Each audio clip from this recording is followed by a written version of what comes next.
जिनको करना है अपने सपनों पर फतेह, वो मजबूरियों और तानों से डरती नहीं।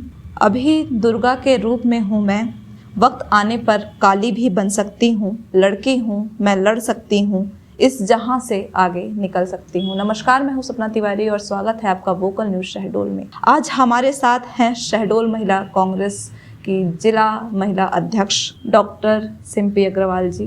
बहुत बहुत स्वागत है मैम आपका। मैम, सबसे पहले हम जानना चाहेंगे अपने शुरुआती जीवन के बारे में। हमें बताइए आप कि आपने अब शिक्षा कहाँ से संपन्न की।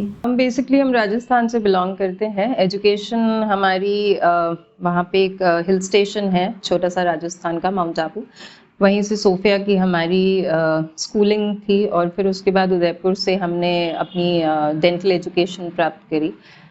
BDS हमने कंप्लीट किया और उसके बाद मैरिज हो गई तो मध्य प्रदेश आ गए। अच्छा, और राजनीति में आपकी दिलचस्पी कैसे बढ़ी? क्योंकि एक पॉलिटिकल फैमिली से एसोसिएटेड है तो राजनीति में आना जाना रहा मदर इन लॉ के साथ में हमारी। वहीं से एक रुचि डेवलप हुई, समाज सेवा करने का भी एक पैशन हमेशा से हमको रहा। तो हमें लगा कि ये एक बहुत ही अच्छा माध्यम है जहाँ से आप जनता की आवाज़ को उठा सकते हैं और एक सार्थक परिणाम ला कर दे सकते हैं। तो बस वहीं से हमने पॉलिटिक्स की स्टार्ट किया अपना। हाँ, मैम, ये भी है कि आप एक डॉक्टर हैं पेशे से, तो राजनीति का चुनाव क्यों, राजनीति के क्षेत्र में कैसे आना हुआ, कैसे रुझान हुआ आपका? वही हमने आपको बताया, क्योंकि देखिए जो हम एक मेडिको फैमिली से भी क्योंकि बिलोंग करते हैं तो चिकित्सा भी समाज सेवा का ही एक माध्यम है। और जब भी क्षेत्र में जाते थे कैंप के माध्यम से या कोई भी और अदर रीज़न हो, तो वहाँ पे जो क्षेत्रीय समस्याएं सामने आती थी तो हमेशा से ये लगता था कि कुछ ना कुछ लोगों के लिए किया जाए। तो पहले समाज सेवा से हमने शुरुआत करी। विचारपुर में एक आपका माध्यमिक विद्यालय है, वहाँ से हम लोगों ने बच्चों के लिए काम किया और भी जो भी समाज का ऐसा तबका था जिनको आवश्यकता थी उनके लिए हम लोगों ने काम किया। वहीं से धीरे धीरे पॉलिटिक्स की तरफ एक रुझान हुआ। और मैम, सबसे बड़ी बात ये है कि जैसे इतनी सारी राजनीतिक पार्टियां हैं, फिर भी कांग्रेस का ही चुनाव क्यों? देखिए, कांग्रेस एक ऐसा फ्रंट है हमारा जो देश है, क्योंकि वो विभिन्नताओं का देश है। तो अगर आप वाकई में इस देश के नागरिकों की बात करना चाहते हैं, क्योंकि हम कहते हैं कि राजनीति का धर्म होता है, धर्म की राजनीति नहीं होती है। तो राजनीति का धर्म ये है कि आप हर नागरिक की बात को एक दल से उठाएं, जहां पर आप उसके धर्म को ना देखें, आप उसके वर्ग को, उसकी जाति को ना देखें। तो कांग्रेस एक ऐसा सेक्युलर फ्रंट है जहां पर आप निर्भीकता से इस देश के नागरिक की बात कर सकते हैं। और हमें लगता है कि संविधान की प्रस्तावना में जो कुछ भी रचित है उसको कांग्रेस पार्टी ने चरितार्थ कर दिखाया है। समाजवाद की संरचना पर कांग्रेस पार्टी काम करती है, सबको एकजुटता से लेकर चलती है। तो हमने कांग्रेस को ऑप्ट किया। हाँ जी। और वर्तमान में आप शहडोल कांग्रेस महिला अध्यक्ष भी हैं जी। तो ये बताइए कि महिला कांग्रेस का क्या रोल है, और पहले के लिए क्या गोल्स हैं इसके, क्या दूरदर्शिता या विजन क्या है इसका, क्या लक्ष्य है, क्या उद्देश्य है? देखिए, किसी भी राजनीतिक दल के अंदर जो महिला प्रकोष्ठ होते हैं वो अपने आप में ही इस बात को डिफाइन करते हैं कि हम जो आधी आबादी है, जो महिलाएं हैं, उनके मुद्दों को, उनकी समस्याओं को मुखरता से उठाएं। सेम इज विद महिला कांग्रेस का भी विजन और गोल यही है कि जहाँ पर भी महिलाओं को ऐसी आवश्यकता है कि उनके मसलों को मुखरता से उठाया जाए, चाहे वो यौन उत्पीड़न के मसले हों, डोमेस्टिक वायलेंसेस के मसले हों, या फिर जो रोज़मर्रा की चीज़ें हों। क्योंकि जो सब्जेक्ट होता है उसको हम दो में कैटेगराइज कर सकते हैं। एक मसला ऐसा होता है जो बिल्कुल महिलाओं तक ही सीमित रहता है, और कुछों का एक सामाजिक इन्वॉल्वमेंट हो जाता है जहाँ पर महिला पुरुष दोनों इन्वॉल्व हो जाते हैं। जैसे आपके जो आपका राशन से संबंधित होता है, आधार कार्ड से संबंधित होता है, बिजली पानी सड़क से संबंधित होता है, मूलभूत सुविधाएं जो पुरुषों को भी चाहिए, महिलाओं को भी चाहिए। तो इन सभी को लेकर महिला कांग्रेस मुखरता से आवाजें उठाती है, और जो भी हमारी क्षेत्र में महिलाओं से संबंधित मसले हैं उन पर हम लोग वर्क करते हैं। अच्छा। और आपका व्यक्तिगत अनुभव क्या रहा? आप जिला महिला कांग्रेस की आप अध्यक्ष हैं, और इस पदभार को लेकर के क्या-क्या चुनौतियों का सामना करना पड़ता है? संगठन हमारा हमेशा से बहुत ही सपोर्टिव रहा है। जो भी फ्रंटल ऑर्गेनाइजेशंस को लेके हमारी पेरेंट बॉडी है वो काफ़ी सपोर्टिव है। तो ये तो नहीं कहूँगी कि बहुत सारी चुनौतियों का हमने सामना किया, लेकिन हाँ, ज़मीनी स्तर पर महिला कांग्रेस अध्यक्ष होने के नाते हमने बहुत काम किया है। और यही कहूँगी कि जो क्षेत्रीय समस्याएं हैं वो बहुत ही साधारण सी हैं। जो हमारा शहडोल का क्षेत्र है, यहाँ की महिलाओं की कोई बहुत बड़ी बड़ी डिमांड्स नहीं है। वही सिंपल सी समस्याएं हैं। किसी को अपने घर में पानी की सुविधा चाहिए, किसी को अपने मोहल्ले में बिजली की सुविधा चाहिए, किसी को अगर असुरक्षा का भाव है तो वो ये चाहती है कि उनकी जो बच्चियां हैं वो सुरक्षित घर लौटें। कहीं पर राशन कार्ड के मसले सामने आ जाते हैं, कहीं पर जैसे डोमेस्टिक वायलेंसेस के मसले सामने आते हैं, कहीं पर अगर आप देखेंगे तो यौन उत्पीड़न के मसले सामने आते हैं। तो यही जो सामाजिक छोटी छोटी सी समस्याएं हैं जो हर क्षेत्र में होती हैं। बेरोजगारी एक अहम मसला है, कुपोषण हमारे क्षेत्र में एक अहम मसला है, जहाँ पर जच्चा बच्चा के अंदर कुपोषण हमारे क्षेत्र में अन्य क्षेत्रों से बहुत ज़्यादा पाया जाता है। तो इन्हीं सब बातों को लेकर हम महिला कांग्रेस के माध्यम से आवाज़ उठाते रहते हैं। जैसे आप इतनी सक्रिय हैं राजनीति में, लेकिन देखा जाए तो लड़कियां इतनी सक्रिय राजनीति में नहीं होती, तो आपको क्या लगता है कि क्या वजह होगी, क्या कारण है जो लड़कियां राजनीति में इतनी सक्रिय नहीं होती हैं? सर्वप्रथम तो देखिए, एक सामाजिक दृष्टिकोण बहुत आवश्यक है, क्योंकि रूढ़िवादी समाज है, पितृसत्ता हमारे समाज में आज भी हावी है, और महिलाओं को राजनीति में बहुत ज़्यादा प्रोत्साहित किया नहीं जाता है। हालांकि पहले की तुलना में अगर आप आज देखेंगे, आप महिलाओं को जनप्रतिनिधि के रूप में देखिए या महिलाओं को वोटर के रूप में देखिए। 1980 में हमारे यहाँ का जो वोट प्रतिशत था, उससे 2014 में 15% महिलाओं वोटर्स का इजाफा हुआ है, यानी वो राजनीति में एक इंटरेस्ट लेने लगी हैं। आप जनप्रतिनिधियों की बात करेंगे तो शहडोल के अंदर चाहे नगर पालिका अध्यक्ष हो, विधायक हो, सांसद हो, यहाँ पर सब महिलाएं हैं।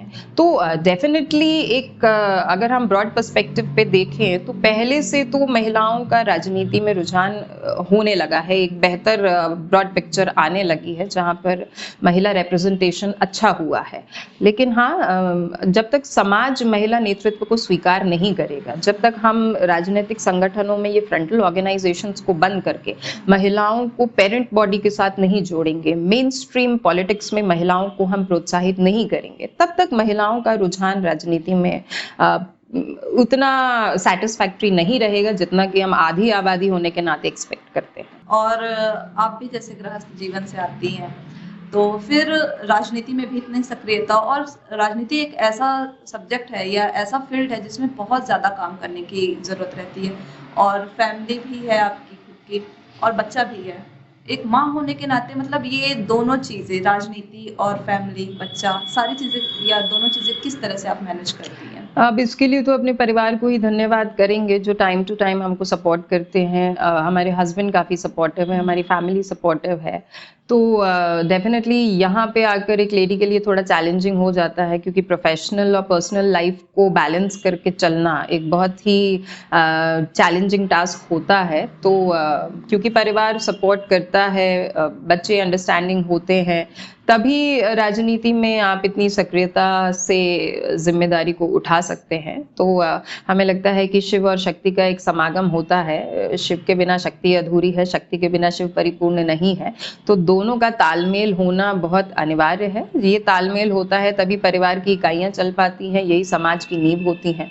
और यही तालमेल अगर प्रोफेशनल लाइफ में होता है तो पति और पत्नी दोनों समकक्ष खड़े होकर समाज में एक बेहतर प्रतिनिधित्व कर पाते हैं। हाँ, क्योंकि जब प्रियंका गांधी जी से ये पूछा गया था तब उन्होंने ये कहा कि अब तो हमारे बच्चे बड़े हो गए हैं, तो अब हम अपने राजनीतिक करियर पर ध्यान दें। लेकिन अभी आपकी अगर बात करूं मैं, तो आपका तो जो बच्चा है तो वो तो अभी छोटा ही है, तो आपको उस पर भी ध्यान देना है और राजनीति में भी एकदम सक्रिय रहना है। तो फिर ये सारी चीज़ें, कभी ऐसा होता है कि आप बच्चों को टाइम नहीं दे पा रही हैं या फिर राजनीति में कम सक्रिय हो पाती हूँ, ऐसा कुछ होता है? नहीं, शुरुआती दौर में हाँ, जब नए नए पॉलिटिक्स में हमने जब स्टार्ट किया था तो कभी कभी ज़रूर ये इश्यूज हो जाते थे क्योंकि बच्चे छोटे थे। तो हमारा बेटा भी हमको पॉलिटिक्स में अकम्पनी करता था कई ऐसे प्लेटफॉर्म से जहाँ पर हम उसको अपने साथ ले जाया करते थे, और वो भी पॉलिटिक्स में एक इंटरेस्ट दिखाता था। और ठीक है, समय के साथ इंसान इन चीज़ों को बैलेंस करना सीख जाता है। And definitely by god's grace हमको फैमिली इस मामले में अच्छी मिली है, बच्चे समझदार मिले हैं, तो बस सबका साथ सबका विकास। और अगर बात की जाए शहडोल की, तो महिला कांग्रेस का आपको क्या लगता है कि आप लोग वास्तविकता में क्या मुद्दे उठा रही हैं, और वास्तविकता में बात ये की जाए कि आप लोग के लिए कौन से मुद्दे हैं जो महत्वपूर्ण हैं इस पूरे शहडोल क्षेत्र में? देखिए, महिला कांग्रेस का दायरा बहुत व्यापक है। हमने अपने आप को सीमित करके नहीं रखा हुआ है कि अगर मतलब हमको सिर्फ पर्टिकुलर ऐसे मसलों को ही छेड़ना है जहाँ पे हमें लगे कि हम इसको महिला कांग्रेस के माध्यम से उठा सकते हैं या नहीं उठा सकते हैं। यहाँ इस क्षेत्र के अंदर 2-3 ऐसे जो यौन उत्पीड़न के मसले आए, उसके ऊपर भी हम लोगों ने मुखरता से बात करी है, चाहे वो जैतपुर का मसला रहा हो, यहीं पास में फतेहपुर का मसला रहा हो, या अन्य कोई भी ऐसे मसले हैं। एक अनूपपुर क्षेत्र का भी एक बच्ची का मसला आया था, आपको जानकारी में होगा, उनको लेके भी हमने रैली निकाली थी। इसके अलावा जैसे हम जब बस्तियों में काम करते हैं तो राशन कार्ड के मसले हमारे सामने आते हैं पात्रताओं को लेकर, तो खाद्य विभाग में जाकर हमने उस पर भी बात करी। उसके अलावा जैसे उज्ज्वला योजना है, एक सरकार की योजना आई थी जिसमें घर घर सिलेंडर्स तो बांट दिए जाते हैं, लेकिन आप डोमेस्टिक गैसेस के प्राइसेस इतना बढ़ा देते हैं कि उसके बाद में वो सिलेंडर्स शो पीस हो जाते हैं। उसको लेकर हम लोगों ने हमेशा प्रमुखता से सड़कों के ऊपर आंदोलन किए हैं। पेट्रोल डीजल के जो प्राइसेस हैं उनको लेकर हमने बात करी है।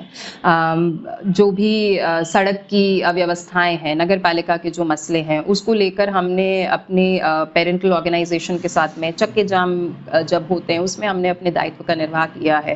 अभी रोहनिया टोल प्लाजा के ऊपर एक बहुत बड़ा डेमोन्स्ट्रेशन कांग्रेस ने किया था, उसमें भी महिला कांग्रेस का बराबर सपोर्ट था।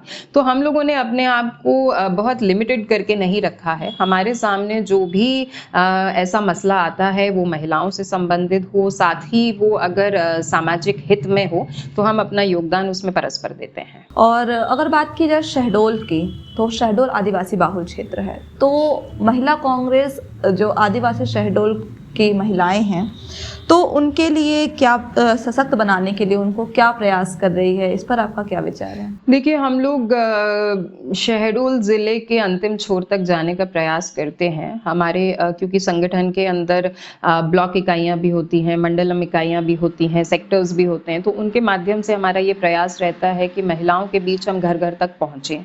यहाँ पर एक अगर आप बात करें तो शिक्षा का अभाव है, जिसको लेकर हम समय समय पर आवाज़ उठाते रहते हैं। रोजगार की समस्याएं यहाँ पर आती हैं महिलाओं को लेकर, एक असुविधा का भाव रहता है। साथ ही ये भी हम प्रयास करते हैं कि जैसे बच्चियों के अंदर जिनको पढ़ने की इच्छा है या जो अपने आगे करियर को ऑप्ट करना चाहती हैं, तो कैसे हम सरकार की योजनाओं का लाभ उन सबको दिलवा सकें। या फिर आप देखेंगी जैसे हमारे कमलनाथ जी जब हमारी 1.5 साल की सरकार थी तो उन्होंने महिलाओं के प्रति बहुत अच्छी योजनाओं का गठन किया था, जिसमें उन्होंने वृद्धा पेंशन योजना में इजाफा किया था।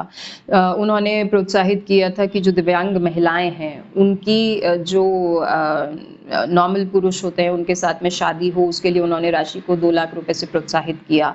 साथ ही जो कन्यादान विवाह योजना थी उसको 28,000 से बढ़ाकर 51,000 किया। तो इन सब योजनाओं का क्रियान्वयन जिला मतलब ज़मीनी स्तर पर हो सके, जो कि सबसे ज़्यादा हमारे आदिवासी बहनों के लिए ही लाभान्वित होने वाली योजनाएं थी। तो इसमें हम लोगों ने सक्रियता से सहभागिता निभाई। और उसके साथ में यहाँ पे कुपोषण एक अहम मसला है जिसके ऊपर भी हमने काम किया। कई बार हम लोगों ने जो प्रशासन है उनके समक्ष भी इन मसलों को लाने का प्रयास किया। साथ में आप देखेंगे आशा कार्यकर्ता हैं, आंगनबाड़ी कार्यकर्ता हैं, उनकी कोई समस्याएं रहती है, उनका भी प्रदेश व्यापी हड़ताल हुई थी, उसको पूरा महिला कांग्रेस ने सपोर्ट किया था। पैरामेडिकल नर्सिंग स्टाफ है, वो नियमितीकरण की मांग कर रहे थे, क्योंकि हमारे शहडोल से भी महिलाओं का उसमें योगदान है पैरामेडिकल स्टाफ के अंदर। अतिथि शिक्षकों से संबंधित जो महिला शिक्षिकाएं हैं, तो उन सब की आवाज़ को हम सड़कों पर प्रदर्शनों के माध्यम से उठाते हैं ताकि सरकार इसको लेकर थोड़ी सी सजग बने। जैसे बात की जाए, अभी आपने कमलनाथ सरकार की बात की, तो जब पिछला जो विधानसभा चुनाव हुआ था तो उस पर तो आप लोग जीत करके सत्ता तक पहुँचे थे, लेकिन हुआ क्या कि कुछ साल बाद, 1.5 साल बाद जो लोग थे आपके, वही दल छोड़ करके चले गए, और जो प्रतिनिधि थे वो जब चले गए तो जो आपकी पार्टी थी तो वो हट गई सत्ता से और फिर से बीजेपी सत्ता पर आ गई।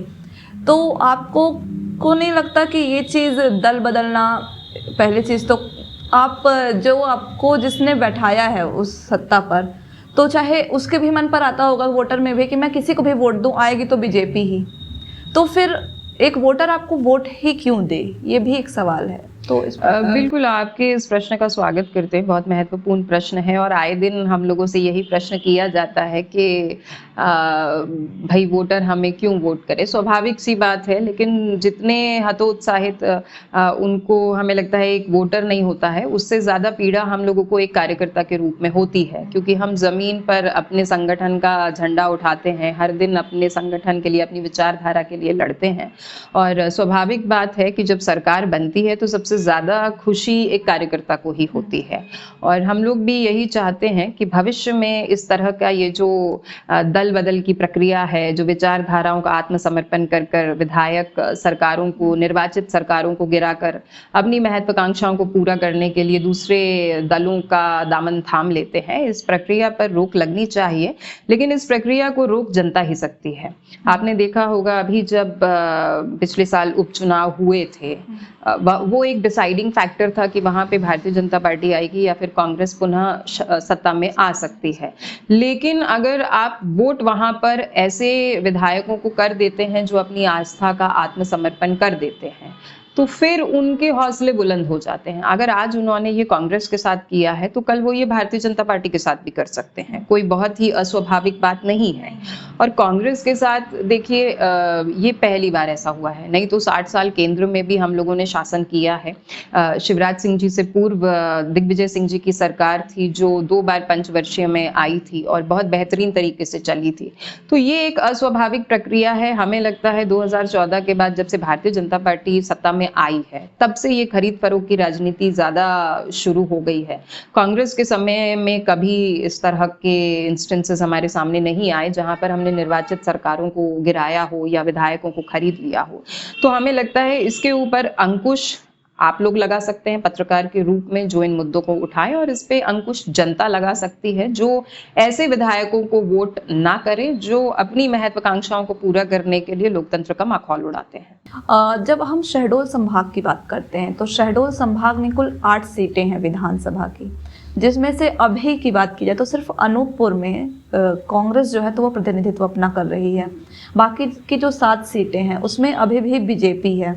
तो 6 सीटों पर मान लेती हूँ मैं, तो अभी भी बीजेपी है और कांग्रेस सिर्फ 1 सीटों पर। तो आपका क्या विचार है कि जो जनता है वो आप पर क्यों नहीं विश्वास दिखा पा रही है? देखिए, क्या होता है कि इनकम्बेंसी डेमोक्रेसी में हमेशा से हावी होती है। बदलाव जनता चाहती है। हम ये नहीं कहेंगे कि जनता हम पे भरोसा नहीं करती है।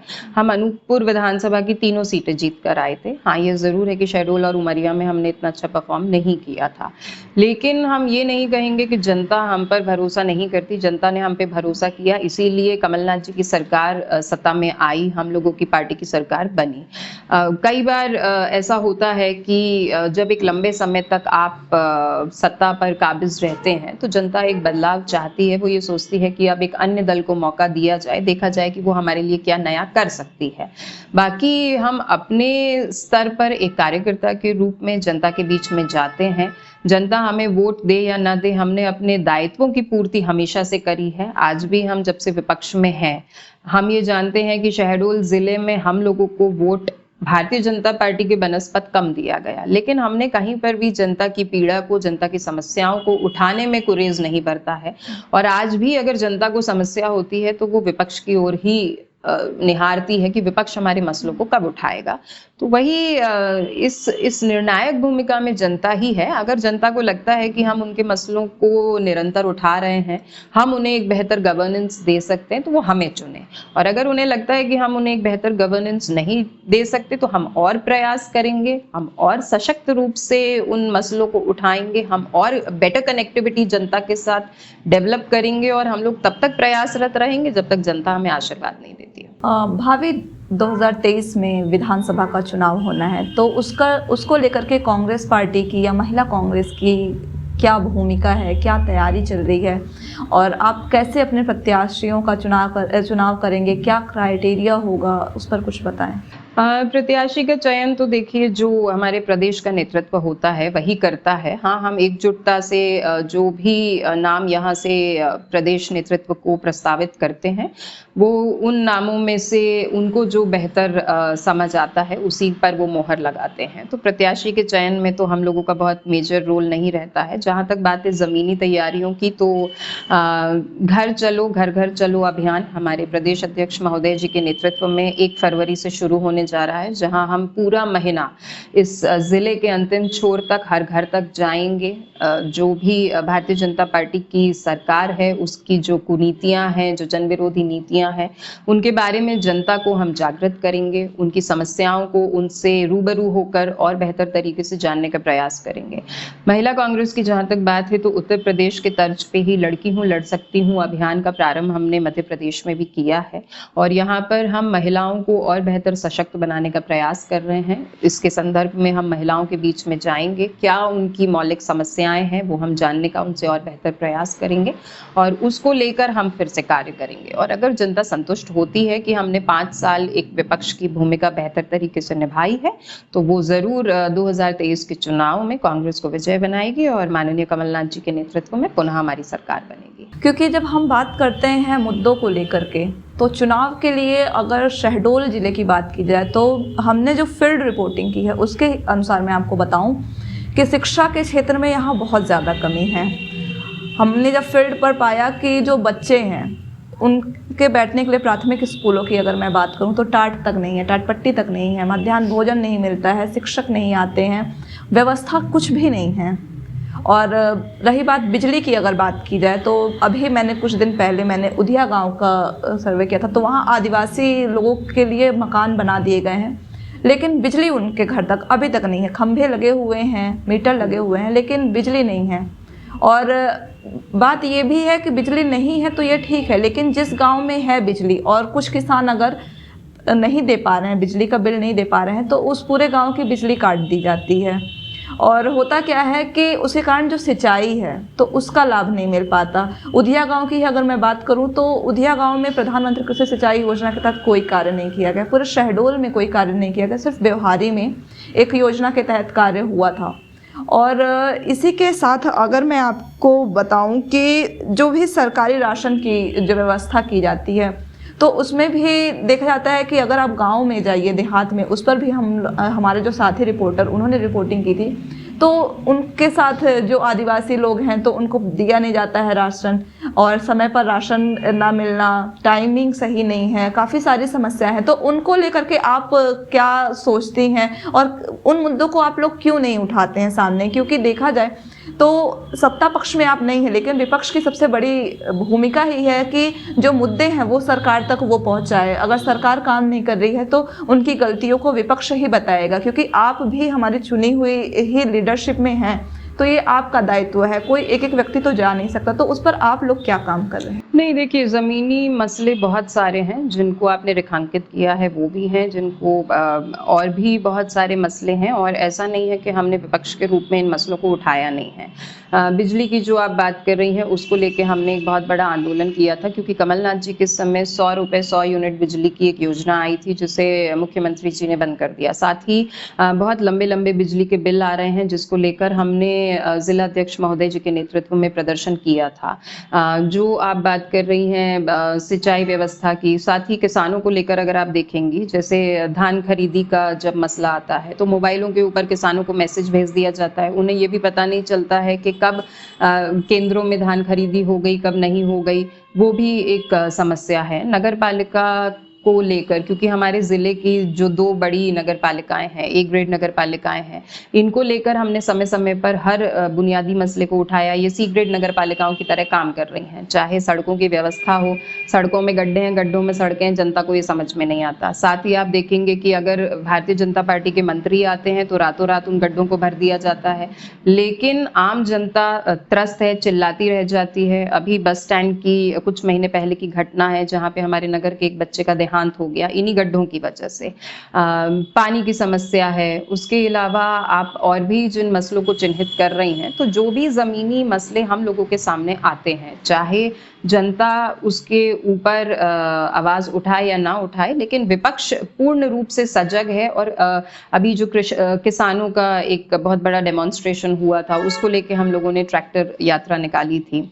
साथ ही जो रोहनिया टोल प्लाजा है, वो हमारे क्षेत्र का ही तो एक मसला था, जहां पर लोगों से गलत तरीके से टैक्स वसूली करी जा रही थी स्टेट गवर्नमेंट की तरफ से। तो उसको लेकर हम इस बात की प्रतीक्षा नहीं कर रहे थे कि जनता हमें आमंत्रित करे कि हम उन मसलों को उठाए। वो हमारा कर्तव्य है, हम वहां पर गए, हमने एक बहुत ही जंगी प्रदर्शन किया और हमने एक परिणाम लाकर दिखाया।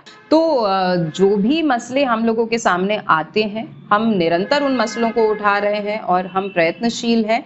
बात सरकार बनाने की नहीं होती है, बात मुद्दों के लिए लड़ने की होती है। जब नेतृत्व करने का एक बीड़ा हमने उठाया है, तो हम सजगता से उसके ऊपर कार्य कर रहे हैं। 2009 में अंतिम बार लोकसभा चुनाव में शहडोल से राजेश नंदनी जी ने कांग्रेस का प्रतिनिधित्व किया था। उसके बाद से अभी तक कांग्रेस का कोई भी प्रतिनिधित्व लोकसभा में हमारे क्षेत्र से कोई करने वाला नहीं है।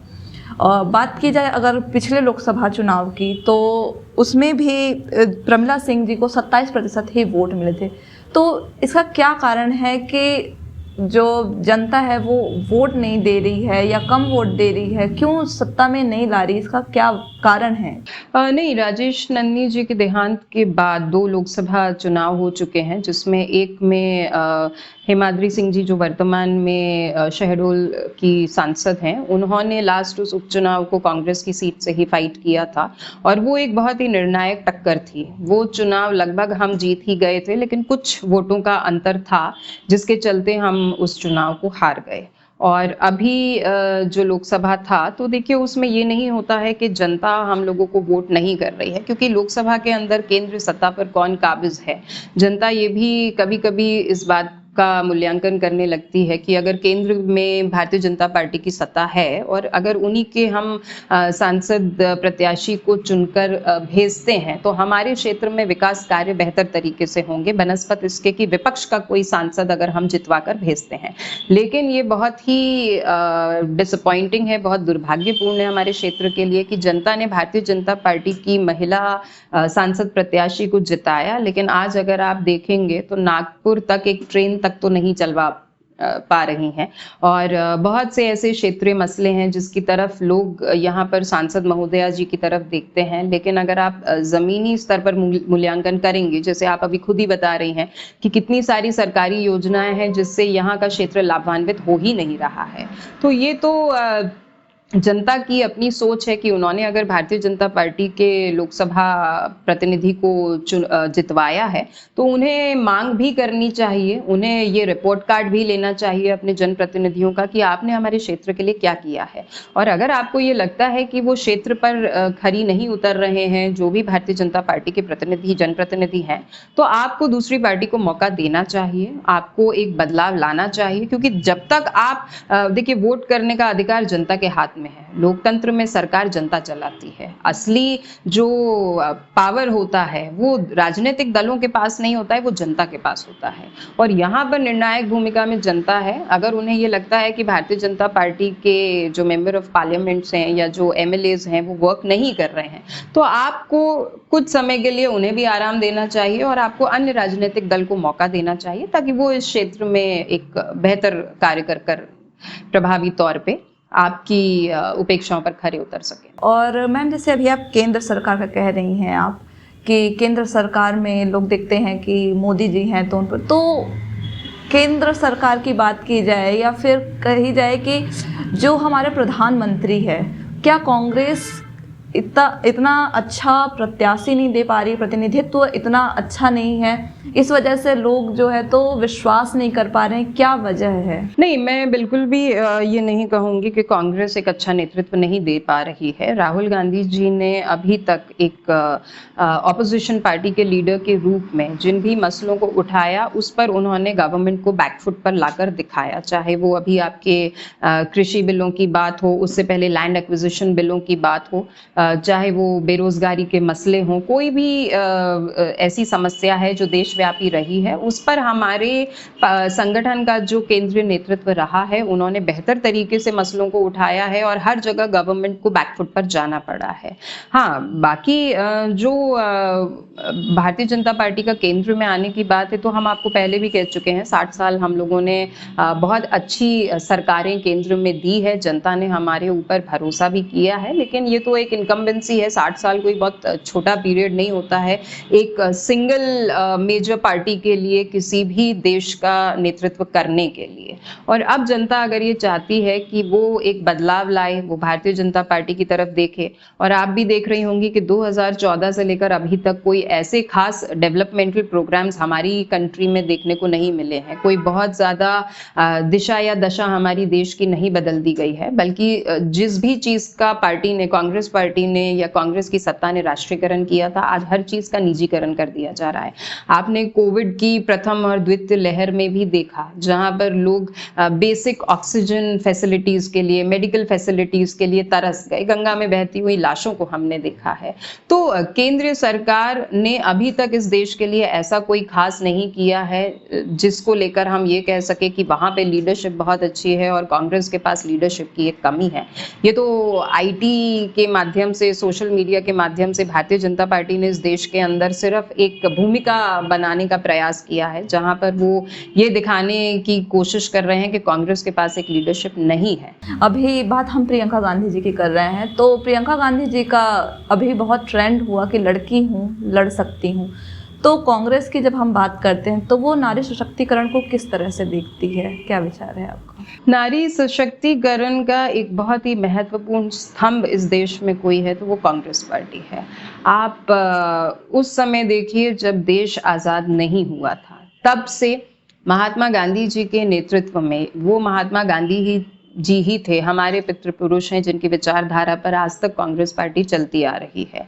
महिलाओं को सजगता से राजनीति में आने का जो मौका है वो भी स्वर्गीय राष्ट्रपिता महात्मा गांधी जी ने ही दिया। चरखा लेकर आए, महिलाओं को सशक्त आत्मनिर्भर बनाया, हमेशा नारी सशक्तिकरण के हिमायती रहे। उन्होंने ही प्रोत्साहित किया कि जो भी हमारे आंदोलन थे जो हमने देश हित में किए थे, उस हर आंदोलन, स्वतंत्रता आंदोलनों के अंदर महिलाओं ने एक महती भूमिका निभाई थी। चाहे वो आपके स्वदेशी आंदोलन रहे हों, चाहे वो नशा मुक्ति आंदोलन रहे हों, इन सब में महात्मा गांधी जी ने उन्हें प्रोत्साहित किया था। उसके बाद अगर आप देखेंगे तो आज हमारे जो 15 प्रधानमंत्री रहे हैं उसमें एकमात्र महिला प्रधानमंत्री इस देश को किसी ने दी है तो वो कांग्रेस ने दी है, स्वर्गीय श्रीमती इंदिरा गांधी जी के रूप में। राजीव गांधी जी जब प्रधानमंत्री के रूप में आए, पंचायती राज लेकर आए, आज सरपंच बन रही हैं महिलाएं, पंच प्रधान बन रही हैं महिलाएं। ये सब अधिकार किसने दिए? कांग्रेस पार्टी ने दिए। महिला आरक्षण बिल की बात है तो उसके ऊपर भी जो प्रस्तावना है वो कांग्रेस पार्टी ही लेकर आई थी। आज आप देखिए कि अगर किसी राजनीतिक दल की नेतृत्व कोई महिला कर रही है तो वो कांग्रेस पार्टी से श्रीमती सोनिया गांधी जी कर रही हैं। साथ ही ऐसी भी हमारी स्टेट बॉडीज हैं जिसका प्रतिनिधित्व महिलाएं कर रही हैं, चाहे वो पीसीसी में हो या फिर वो डीसीसी में हो। तो कांग्रेस पार्टी ने कभी भी महिलाओं की संख्या जोड़ने में प्रयास नहीं किया, बल्कि हमेशा उनको सम्मान और समानता देने पर विश्वास रखा है।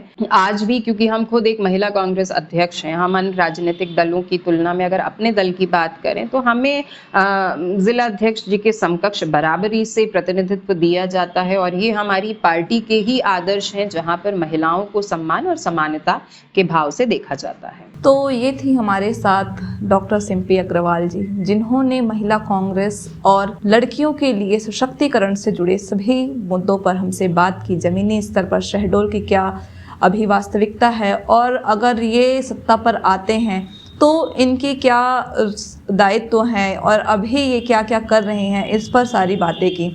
आगे की खबरों के लिए बने रहिए हमारे साथ और देखते रहिए वो कॉर्नर शहडोल। धन्यवाद।